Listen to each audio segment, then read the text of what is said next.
Hey folks, do you love martinis, but still sometimes wish you could have something slightly different? Behold, the tuxedo, not the jacket. The cocktail. The tuxedo dates back to the late 19th century, but the recipe also evolves during the 20th century. The tuxedo cocktail is a lesser known cousin of the martini, although recent revival of this drink have made it shine once again. If you're new to the channel, make sure you like and subscribe for more drinks and memories. Suit up and let's get behind the stick.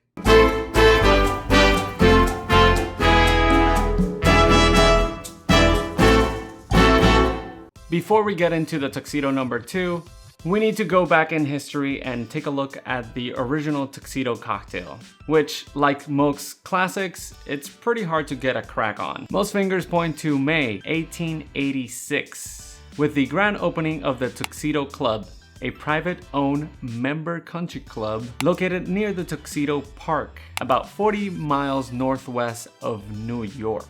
Some people also credit the Tuxedo Club as being the birthplace of the tuxedo jacket, but that has a lot of debate as well. Jackets aside, this drink was pretty popular within its private walls, so much so that it finally emerged to the public in the year 1900 when Harry Johnson published the recipe in his book, The Bartender's Manual. And then it started a trend, making other bartenders making their own version of this drink.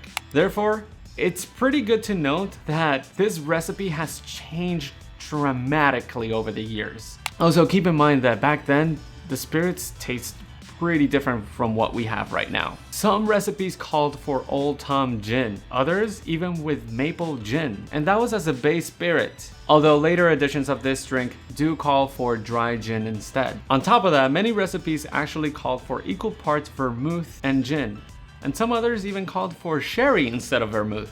And in many of these, you see different dashes of bitters, absinthe, and maraschino, or a blend of one or the other. This sounds like a room full of bartenders arguing about what is the best version of a classic cocktail.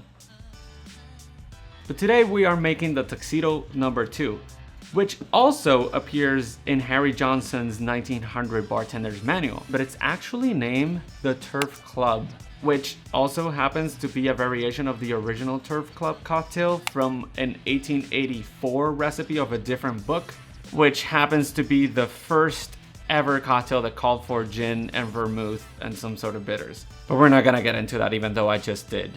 But finally, we see this Turf Club appear as Tuxedo number 2 in Harry Craddock's The Savoy Cocktail book in 1930. There are many different variations of this drink. But what do we need to make this drink? We're gonna need gin, French dry vermouth, maraschino liqueur, orange bitters, absinthe, and a lemon, just for the garnish. The gin I'm using is Beefeater. As for the dry vermouth, I'm using Dolan Dry. Next up, Luxardo Maraschino. The orange bitters I'm using is Regan's. That's just the one I like. And actually over here, I have absinthe. Alright, I think I finally got everything covered. Let's make the drink. This is a stirred cocktail, so grab a mixing glass and start with the bitters. 2 dashes of your orange bitters. Then, I'm gonna go with a 1/4 ounce or 7.5 mils of Luxardo Maraschino.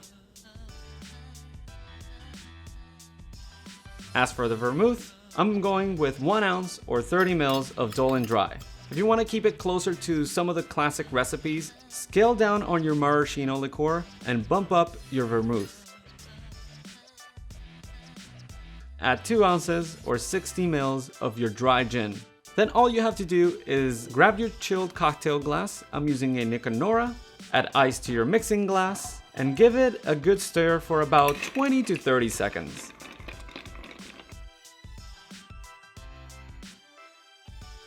And before we strain the cocktail into the glass, I'm gonna use the absinthe and spray the Nick Nora about 2 to 3 times. Some people like spraying the cocktail after they pour the drink. This is just how I do it.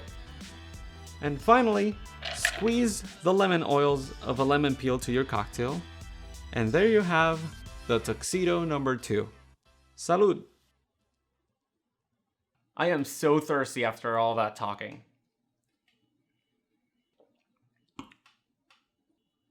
That is delightful. It's boozy, but yet it's not just like juniper in your face. There is a little bit of complexity in here. You get a little bit of the absinthe, you get a little bit of that lemon oils, and the orange bitters is just pretty much really like binding and just lifting this cocktail up. That's quite remarkable. I'm sure it'll taste good with sherry too, but some people will argue that that's a completely different cocktail.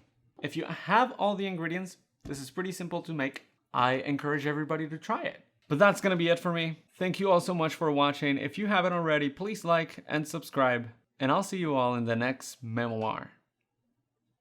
Salud. Books. 1886. Most fingers